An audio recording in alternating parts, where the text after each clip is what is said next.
نحمده ونصلي على رسوله الكريم اما بعد بسم الله الرحمن الرحیم اللہم صلی وسلم علی نبینا محمد۔ ناظرین کرام السلام علیکم ورحمۃ اللہ وبرکاتہ۔ فَإِن لَّمْ يَسْتَجِيبُوا لَكُمْ فَاعْلَمُوا أَنَّمَا أُنزِلَ بِعِلْمِ اللَّهِ۔ پھر اگر وہ آپ کے اس چیلنج کا جواب نہ دے سکیں تو جان لیجئے کہ یہ تو اللہ تعالیٰ کے علم سے نازل کیا گیا ہے، وَأَلَّا إِلَٰهَ إِلَّا هُوَ، اور اللہ کے سوا کوئی معبود نہیں، فَهَلْ أَنْتُمْ مُسْلِمُونَ، بس کیا تم اسلام لاتے ہو؟ ایک سورت ہی کا حال سن لیجئے، بہت مشہور سورت سورہ کوثر ہے۔ ایک بڑے شاعر نے کسی گھر کے باہر لکھی ہوئی دیکھی، اِنَّا أَعْطَيْنَاكَ الْكَوْثَرَ فَصَلِّ لِرَبِّكَ وَانْحَرْ إِنَّ شَانِئَكَ هُوَ الْأَبْتَرُ۔ سورت ہو گئی مکمل۔ اس نے آگے کہا مَا هَذَا كَلَامُ الْبَشَرِ، سبحان اللہ، اسی وزن پہ کہا یہ کسی انسان کا کلام نہیں ہو سکتا۔ بہت بڑا شاعر تھا اور وہ پھر جو ہے وہ جھک گیا، ان کے بس میں نہیں تھا کہ ایک سورت جیسے بھی معاملہ پیش کر سکے، ایک سورت جیسی سورت بھی پیش کر سکے۔ یہ قرآن کی عظمت کا بیان۔ فرمایا فَهَلْ أَنْتُمْ مُسْلِمُونَ، تو بس کیا تم اسلام لاتے ہو؟ مَنْ كَانَ يُرِيدُ الْحَيَاةَ الدُّنْيَا وَزِينَتَهَا نُوَفِّ إِلَيْهِمْ أَعْمَالَهُمْ فِيهَا، جو کوئی چاہتا ہے دنیا کی زندگی اور اس کی زینت تو ہم ان کے لیے ان کے عمل کا بدلہ پورا دے دیں گے دنیا میں۔ دنیا چاہیے لے لو بھائی، اللہ نے قارون کو دی، فرعون کو دی، حامان کو دی، شداد کو دی، ابو جہل کو دی، ابو لہب کو دی، تو کیا ہو گیا؟ تمہیں بھی مل جائے گی، but at what cost? At the cost of the hereafter. کس قیمت پر؟ آخرت کے نقصان کی قیمت پر۔ استغفر اللہ، اس سے بڑی بربادی کا سامان کیا ہوگا؟ طے کرو۔ تو فرمایا من کان یرید الحیات الدنیا وزینتها نوفی الیہم اعمالہم فیہا، جو کوئی چاہتا ہے دنیا کی زندگی اور اس کی زینت، ہم ان کے لیے ان کے عمل کا بدلہ پورا دیں گے دنیا میں، وہم فیہا لا یبخسون، اور اس میں ان کی کوئی کمی نہیں کی جائے گی۔ لیکن ایٹ واٹ کاسٹ؟ آگے فرمایا اولئک الذین لیس لہم فی الآخرۃ الا النار، یہ وہ لوگ ہیں جن کے لیے آخرت میں آگ کے سوا کچھ نہیں، وحبط ما صنعوا فیہا وباطل ما کانوا یعملون، اور جو اس دنیا میں انہوں نے عمل کیا وہ ضائع ہو جائے گا، اور جو کچھ وہ کرتے تھے وہ نابود ہو کر رہے گا۔ آخرت میں کچھ نہیں، تو ہم بھی چوائس کر لیں۔ الحمدللہ مسلمان ہیں۔ دنیا عزیز ہے یا آخرت عزیز؟ یاد رکھیے گا، جو ادھر کی فکر کرے گا ادھر نقصان کرے گا۔ حرام تھوڑی کھائے گا وہ، ہو سکتا ہے مشکلات بھی آ جائیں، تنگی بھی آ جائے، لیکن ادھر آسانی آسانی۔ تو طے کرو تمہیں دنیا چاہیے کہ آخرت چاہیے؟ دنیا ہی دنیا چاہیے تو اللہ دے دے گا، آخرت میں کچھ نہیں ہوگا۔ اللہ تعالیٰ اس دنیا کی چنگل اور فتنے سے بچائے۔ رہنا ہے ادھر کتنا؟ جتنا کشتی پانی میں ہوتی ہے بقدر ضرورت، زیادہ اندر جاتی تو ڈوب جائے گی نا۔ رہنا دنیا میں بقدر ضرورت، اور فکر کرنی ہے کہاں کی؟ آخرت کی۔ اللہ آخرت کو عزیز رکھنے کی اور مطلوب بنانے کی اور اس کی فکر کرنے کی مجھے اور آپ کو ہم سب کو توفیق عطا فرمائے۔ افمن کان علی بینۃ من ربہ، بھلا وہ شخص جو اپنے رب کے کھلے راستے پر ہو، یہ اس کے برابر ہو سکتا ہے؟ ویتلوہ شاہد منہ ومن قبلہ کتاب موسیٰ اماما ورحمہ، اور اس کے ساتھ اللہ تعالیٰ کی طرف سے گواہ بھی ہو، اور اس سے پہلے موسیٰ علیہ السلام کی کتاب وہ امام اور رحمت تھی۔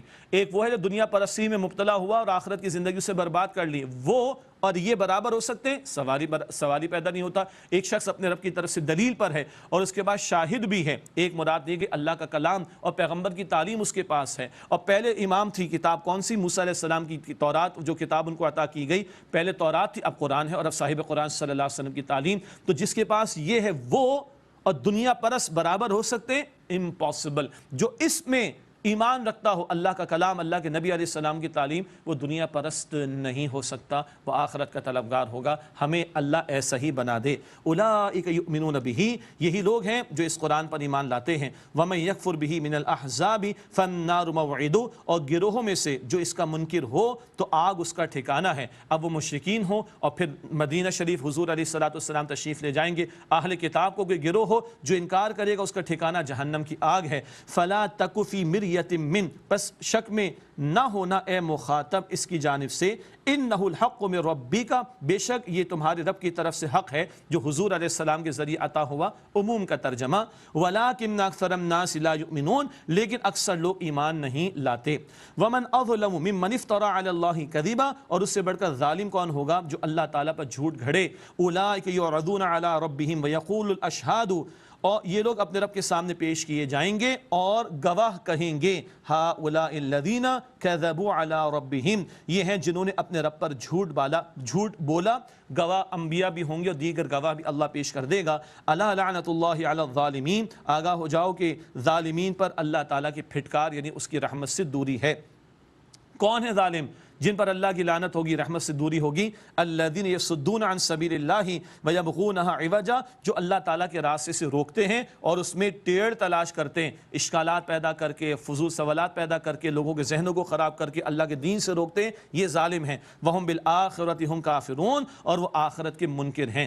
اولئک لم یکونوا معجزین فی الارض وما کان لهم من دون اللہ من اولیاء، یہ لوگ زمین میں عاجز کرنے والے نہیں اور ان کے لیے اللہ کے سوا کوئی حمایتی نہیں۔ یضاعف لهم العذاب، ان کے لیے دگنا عذاب ہے۔ ما كانوا يستطيعون السمع وما كانوا يبصرون، نہ وہ سننے کی طاقت رکھتے تھے اور نہ وہ دیکھتے تھے، دل کے کانوں سے سننا نہیں سنتے تھے، دل کی آنکھوں سے دیکھنا نہیں دیکھتے تھے، گمراہی میں پڑے رہے، اب اللہ کے عذاب میں مبتلا ہوں گے۔